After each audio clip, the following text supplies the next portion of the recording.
when it comes to the new lower class, I am a libertarian, and libertarians don't do solutions. Involving government programs. But when it comes to the new upper class, I do have some things to say, and actually that's who the book is addressed to. And I'm now talking to people who are either already in the new upper class or are wannabes, and most of you will be successful. And let me suggest the things that you can do, which is the closest I can come to a solution, but that if millions of members of the new upper class all did them, it would change the country. One is to contemplate the notions of unseemliness that we talked this morning and resurrect those in your own life.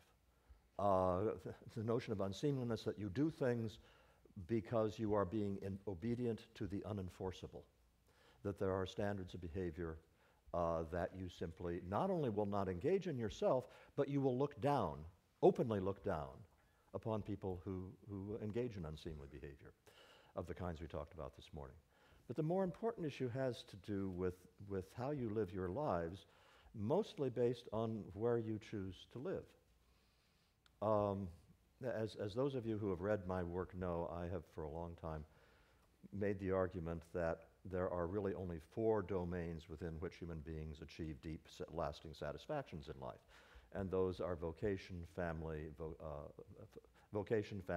community, and faith. And you don't have to tap into all 4 of them, but to be a happy person in the Aristotelian sense, you have to tap into a couple of them.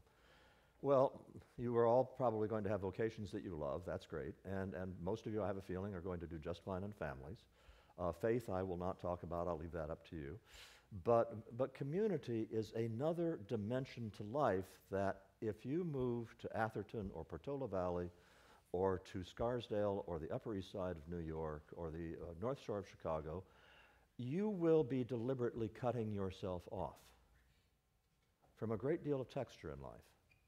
That is not to say that I think that you should move to inner city Chicago or to slums or to raggedy little rural villages, although I did that. But rather that there are lots of choices you can make where you will have nice house, as nice as you want,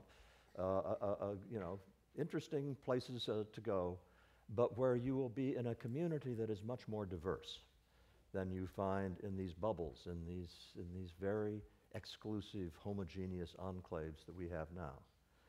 What is the advantage in that? Well, they can be urban neighborhoods, by the way, as well as small towns. But what happens when you are in that kind of community is that there are things that need to be done to minister to human needs of the people around you. Human needs can mean that the neighbor across the street needs somebody to shovel her walk because she's arthritic and needs some help. It can mean somebody who needs financial help. It can mean, for those of you who've ever lived in those kinds of communities, it can mean 1,000 different kinds of things.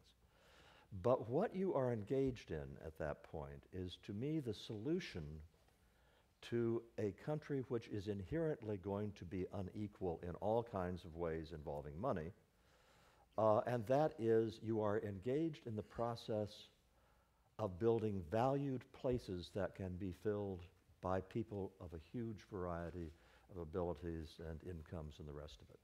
By valued places, I do not mean that you pat people on the head and say you should feel proud of what you're doing and so forth.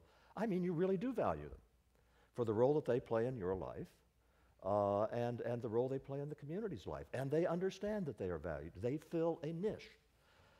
That kind of thing does not happen wholesale. It does not happen with government programs.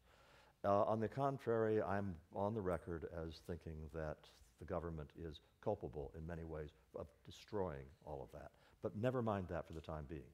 You have it within your power to live a terrific life and a reasonably glossy life, but you also have it within your power to make choices that will lead to a more textured life.